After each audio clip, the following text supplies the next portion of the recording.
안녕하세요. 제 135회 컴퓨터 시스템 응용 기술사 문제의 총평을 담당한 공간반 멘토입니다. 먼저 추운 날씨에도 새벽 분간 답안 작성하시느라 너무 수고 많으셨고요.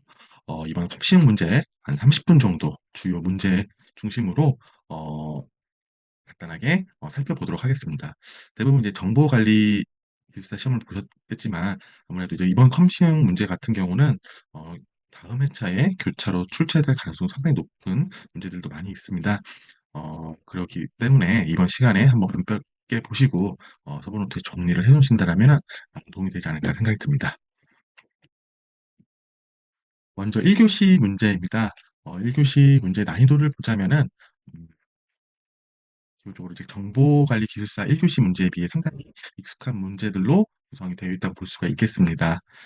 그중에서 18문제 정도 한번 선택을 해가지고 문제를 정리를 해봤는데요. 이번 시간에 한번 가볍게 한번 보시면 좋을 것 같습니다. 첫 번째 문제는 지식재산권의 종류입니다. 어, 이 문제는 예전에 기출로 나온 적이 있었는데 한동안 나오지 않다가 최근 들어서 나왔습니다.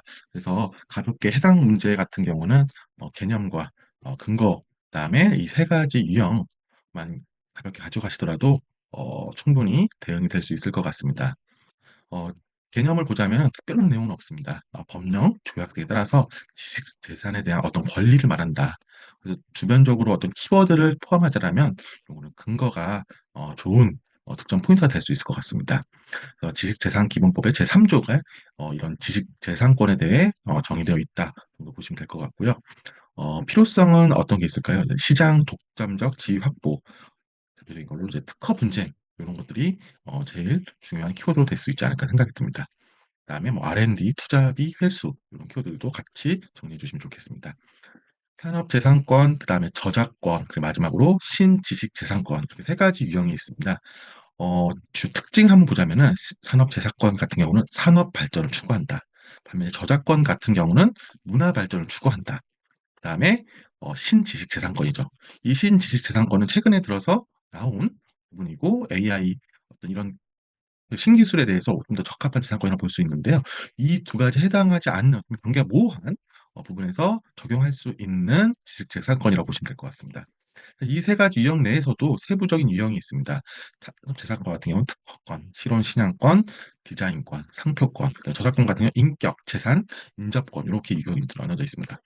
신지식 재사권 같은 경우는 반도체 직접 회로 배치 설계권을 통해서 여러 가지 한 하부 세 가지 지식 재사권이 유형이 있다는 것을 좀 정리해 보시면 좋을 것 같습니다. 두 번째 문제입니다. 익숙한 토픽이죠. 수업 프로토콜과 레스트를 비교하는 토픽입니다. 아마 만약 이 문제가 정보 관리에 나왔더라면 전부 다 들어가지 않았을까라는 생각이 듭니다. 그래서 이제 비교라기보다 이 비교 문제인 만큼 완전 비교 포맷으로 잘 작성해서 차이점이 잘 드러날 수 있도록 정리를 하시는 게 아주 중요한 포인트가 되지 않을까 생각됩니다. 이 수업과 레스트 기술 같은 경우는 웹 애플리케이션 간의 어떤 데이터 통신 프로토콜 혹은 아키텍처라고 보시면 될 것 같고 일반적으로 API 통신을 위한 어떤 구축 방법을 정의하는 기술이다라고 보시면 될 것 같습니다. 가장 큰 차이점을 보자면은 수업 같은 경우는 서로 다른 언어 플랫폼 혹은 분산 환경에서 어플리케이션이 서로 통신할 수 있도록 설계된 표준 웹 서비스 프로토콜이다라고 보시면 될 것 같고, 이 REST 같은 경우는 아키텍처 스타일입니다. 이거를 이제 뭐 프로토콜로 볼 수도 있지만 대부분 어떤 자료에서 보면은 프로토콜보다는 경량화된 아키텍처 스타일로 바라보고 있고 웹 리소스를 사용하여 클라이언트와 서버 간의 통신을 수행하는 방법을 규정한 아키텍처라고 보시면 될 것 같습니다. 특징을 보자면은 다시 한번 말씀드리지만 분산 환경에서 신뢰성과 보안성을 강조하는 이 수업에 대한 특징이 될 수 있고요. 단점이 될 수 있겠죠. 어, 아무래도 신뢰성과 보안성이 강조되는 것만큼 그만큼의 어떤 전문 필드에 더 추가되는 부분이 있기 때문에 오버헤드나 복잡성이 존재할 수 있다라고 보시면 될 것 같습니다. 반면에 레스트 같은 경우는 상당히 간결하다.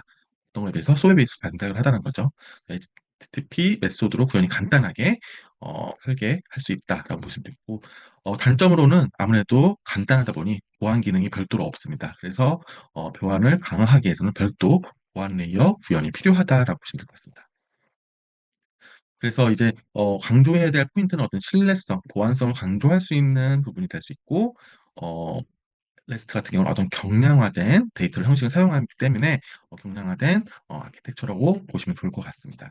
세부적인 키워드 같은 것들은 어, 잘 나와 있으니까요. 자료에 혹은 저희 모의고사에 잘 나와 있으니까 유형, 포맷 등으로 조금 정리를 하셔서 다 정리해 주시면 좋을 것 같습니다. 다음 세 번째 문제입니다. 이것도 많이들 작성하셨을 픽인데요. 모놀리시 아키텍처와 마이크로 서비스 아키텍처 이게 비교에 대한 부분입니다.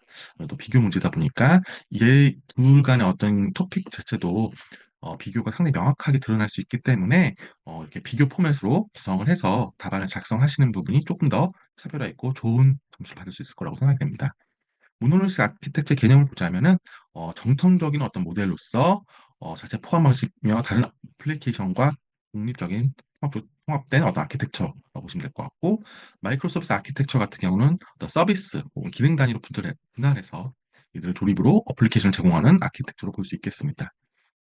그래서 어떤 배포나 빌드 관점에서 보자면 어떤 특징은 전체적인 빌드 및 배포를 할 수 있는 모노리스 아키텍처가 특징을 가지고 있다라면 마이크로 서비스 아키텍처 같은 경우는 단위 독립적으로 빌드, 그다음에 배포가 가능하기 때문에 좀 더 수월하게 유연성 있는 배포 방식을 가지고 있다라고 보시면 될 것 같습니다.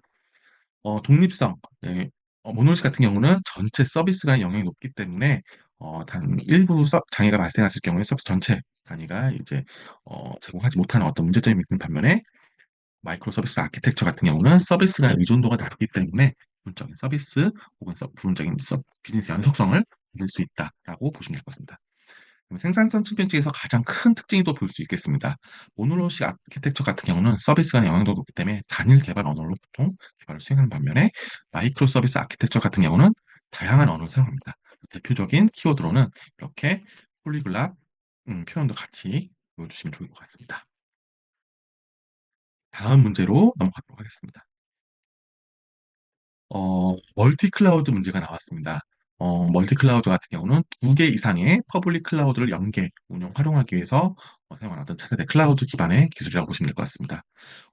등장 배경을 조금 더 일단락에 강조를 해주셔도 좋을 것 같아요. 필요성 부각 배경이겠죠. 단일 클라우드에 대한 어떤 한계가 있겠죠. 그다음에 사용자 근접 위치에서 서비스를 제공하고 혹시나 비즈니스 영속성을 확보할 수 있는 기술로도 사용할 수 있다라고 보시면 될 것 같습니다.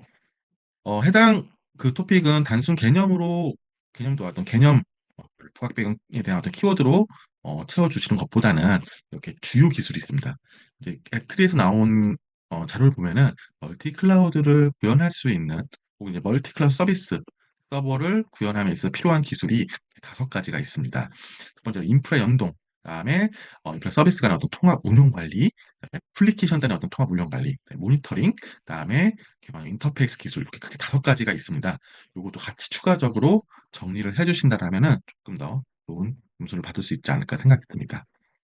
좀 더 추가적인 어, 내용을 보자면은 흔히 말하는 차별 단락이죠. 3단락을 구성할 때 어떤 키워드를 좀 보여주면 좋을까? 이제 멀티 클라우드 보안 솔루션이 지금 최근 많이 부각되고 있잖아요. 그러면 따라서 CWPP, CSPM, SIM, CNAPP 이런 것들을 3단락에 제시해서 보안적인 부분도 같이 아무래도 이제 이기종 클라우드를 통합하면서 발생할 수 있는 어떤 보안 취약 구간이 발생할 수 있잖아요. 그런 부분 해결할 수 있는 보안 솔루션을 문제점과 주 해결 방안으로 3단락 구성하신다면 조금 더 차별화 있는 점수를 받을 수 있겠습니다. 다섯 번째 문제입니다. 하드웨어 규모 산정 방법 세 가지를 물어본 문제였습니다. 이것도 정말 빈출로 나오는 문제입니다. 그렇기 때문에 이 문제는 이제 정보 시스템 하드웨어 규모 산정 지침, TT에서 나온 가이드라인을 가지고 출제된 문제이죠. 이 컴시형에서 이번 135회 컴시형에서 차별화된 부분, 또 특징이 있다라면은 이번 문제도 이제 그 교시별로 어, 그 TT에서 나온 가이드라인 문제가 많이 나왔습니다. 그래서 뒤에 그 문제도 정리되어 있으니까요. 한번 같이 살펴보시면 좋을 것 같습니다. 규모 상용 지침에 다양한 절차, 산정 방법, 대상 이런 것들이 정해져 있는데요. 먼저 개념을 보자면은 정보 시스템 도입 시 어떤 기본적인 용량과 성능 요구사항이 제시되었을 때 이런 충족을 시키기 위한 시스템 요구사항을 변환하는 어떤 활동, 일련의 절차를 보시면 될 것 같습니다. 1달러기 같은 경우는 이제 규모 산정 대상이 어떤 건지를 가볍게 네 가지로 키워드를 보여주시면 좋을 것 같고, 2달러의 산정 방법을 이렇게 숫자적으로 잘 작성을 해주시면 좋을 것 같습니다. 규모 산정 방법에는 이렇게 수식 계산법, 어떤 파라미터를 가지고 고정치를 적용해서 어, 규모를 산정하는 계산법이 있고, 유사 시스템을 참조하는 어떤 참조법, 그다음에 어떤 부하, 성능을 체크할 수 있는 별도 어떤 시뮬레이션을 돌릴 수 있는, 그래서 이제 그 규모를 산정하는 시뮬레이션이 그세 가지가 있습니다. 일단 개념과 주요 특징을 형 각각으로 작성을 해주셔도 좋을 거고, 이렇게 비교표를 작성을 하시더라도 크게 문제 없을 거라고 생각합니다.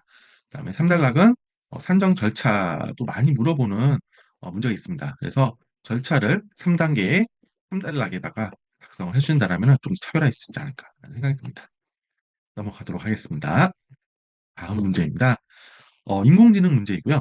인공지능 성능 관련해서 차원의 저주를 물어본 문제였습니다. 이 차원의 저주는 어떻게 보면은 이제 문제점에 대한 부분이죠. 문제점이 되기 때문에 반드시 해결 방안이 같이 나와야 됩니다. 보안의 어떤 공격 문제가 나오면 반드시 우리 해결 방안을 작성하듯이 이 차원의 저주, 문제점이 발생했을 때 어떤 식으로 해결할 수 있는지 해결 방안도 별도 3단락에다가 제시를 해주신다면은 충분히 좋은 점수를 받을 수 있겠습니다. 개념을 먼저 보자면 차원의 저주에 대한 어떤 문제, 발생 원인을 보자면은 데이터의 어떤 차원이 증가한다. 데이터의 차원이 증가한다는 것은 변수가 많다라는 거죠. 변수가 증가함에 따라서 데이터 분석 효율성과 정확도가 급격히 감소하는 현상을 어떤 차원의 저주라고 보시면 될 것 같습니다. 변수가 독립 변수가 분석 대상이 될 수 있는 독립 변수 한두 개면 상관이 없을 텐데 이게 차원이 너무 많아지면은 그만큼 분석 효율성과 정확도가 급격히 감소한다는 거죠. 주요 문제가 원인이 될 수 있는 것들이 메모리가 낭비가 될 수 있고 그다음에 복잡성이 증가될 수 있습니다. 그래서 그리고 참조할 수 있는 많기 때문에 어, 오버피팅이 발생할 수 있는 문제점도 있다라고 정리를 해주시면 좋을 것 같습니다. 그래서 주 해결할 수 있는 방법은 이제 차원을 낮춰야 되는 부분인데 어, 차원을 낮출 수 있는 방법을 크게 변수 추출과 선택 기법이 있다. 추출에서는 주성분 분석, 판별 분석, 다천 스케일링이 있고 변수 선택에는 필터링, 래퍼, 인베디드 방식으로 세부적인 기법이 또 나와 있죠. 이것들도 같이 정리해 주시면 좋겠습니다. 꼭 이 부분 해결 방식이 아니라 각각의 토픽으로 나올 수도 있기 때문에 각각의 문제들을 1교시 형태로 준비를 해주신다면 더 좋은 제작이 될 수 있을 것 같습니다. 하겠습니다. 다음 문제입니다. 이 문제도 이전 134회 관리 문제에서 나왔던 문제인데 아래 이제 검색, 증강, 생성 문제 토픽이죠. 생성형 AI 관련돼 있고 정확도를 높이기 위해서 그다음에 할루시네이션 최소화 목적으로 외부 지식을 검색하고 활용하는 기술이다. 한번 보시면 될 것 같고 특징으로는 신뢰 가능한 외부 정보를 이용하고 그다음에 튜닝에 비해서 파인 튜닝에 비해서 비용이 효율적이다. 그다음에 환각 현상을 적절하게 통제 가능하다고 보시면 될 것 같습니다. 그다음에 이제 그 RH 1교 정도 나온다면 반드시 이제 절차를 대부분 작성해 줄 텐데 이 어떤 해당 프로세스를 도식화하시고 어, 이렇게 제가 이제 상세하게 6가지를 나왔는데 이 6가지 전부 다 담는 것보다는 한 세 가지 절차를 세 가지로 단순화시켜서 세부 키워드를 조금 더 강조해서 작성해 주시면 좋을 것 같습니다. 대표적인 키워드로서는 벡터 DB 혹은 프롬프팅 이런 것들을 잘 보이게끔 절차 표에다가 상세표에다가 작성해 주시면 좋을 것 같습니다.